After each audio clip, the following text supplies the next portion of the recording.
你係咪魚王先？係成個珠三角公認嘅。因為絕對我今日食過最好食嘅滷水平館，真係沒有之一。早應該嚟試下呢啲咁嘅絲前夜魚。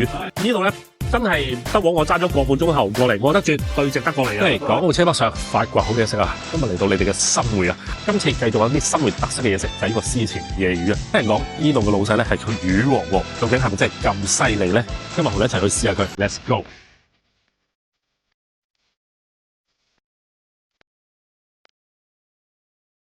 喂，老細，我想問下咩叫絲前夜魚啊？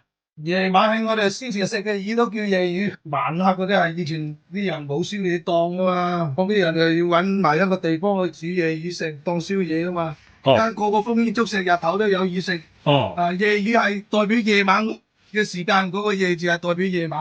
哦，咁呢個魚係要係點樣整啊？都係油鹽蒸嘅，乜嘢都唔使放嘅。咁如果第一代咧，第一代係點樣整啊？佢就係你哋所謂講嘅夜魚切碌蚊。咁除咗魚，還有啲咩好嘢食啊？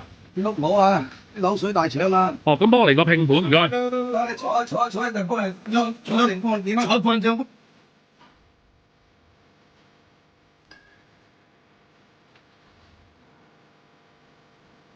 OK 嗱，上咗呢個招埋呢個滷水拼盤啊，我見到啦，呢個應該係豬耳仔，因為呢個豬耳仔好爽口啊，特別佢中間夾住嗰層骨咧，咬落去非常之香脆啊。除咗嗰塊筋之外咧，佢肉都好爽口喎。試埋佢呢度嘅肥腸，呢啲靚啊，有膏嘅呢啲豬腸先係靚嘢啊。佢個豬扒腸其實相當之油脂，非常之甘香，同埋咧呢個滷水條湯非常之適合廣東人嘅口味啊。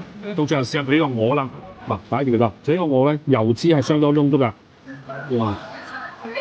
呢個碌鵝咧非常之好食，係我中意食嗰種口感。嗱，佢個鵝咧相當之有味，係越嚼越香嗰種啊，咬落係鬆化嘅，而且嗰層皮靚啊，夾住啲脂多位食落去超正。屋企個滷水汁真係好香，我好中意飲咁靚嘅滷水。雖然我覺得有少少貴，138蚊，但係真係好大兜，乜嘢部位都有。哇！呢個有乜絲前夜魚？嗱，試咗個咁出色嘅滷水嚟講，係時候試下佢呢個絲前夜魚啦。佢呢條魚好大條啊，都係個大頭魚嚟㗎。試下先。哇！點解蒸得咁滑嘅？佢個火候真係控制得啱啱好，又滑又有魚味，同埋嗰啲肉好大啊，因為疏疏嘅，實在係好好口感。好似簡簡單單用油鹽去蒸嘅，冇其他啲張工配料。佢個魚汁咧，佢係油鹽調出嚟，佢個魚嘅鮮味融入埋去啲汁嗰度，哇！同埋咧，佢放嘅放得非常之乾淨，我剩到一啲嘅腥味啊！呢條魚，仲有蒸嘅火候係啱啱好啊，真係好考個廚師嘅功力。反正蒸嘅話都冇薑冇剩，又唔腥喎，放得肥。你嗰啲係雪白到咁樣嘅魚，非常好呢度啲嘢，推薦下㗎。咁多人，好彩你哋今日嚟啊！如果尋日嚟，真係要排隊，因為我做嘅產品，我做嘅出品係全部中類，即係中零識食啊嘛。嗱 OK，賽後檢討，今餐消費200，呢一餐魚咧真係冇得輸。嗱，今日最有驚喜咧就係呢個滷水拼盤同埋呢個魚，哇，兩樣都非常之出色。如果大家話嚟新會旅行咧，或者準備翻鄉啊，翻到嚟新會啦，一定要嚟呢度試呢個絲前夜魚同埋呢個滷水話，真係好鮮。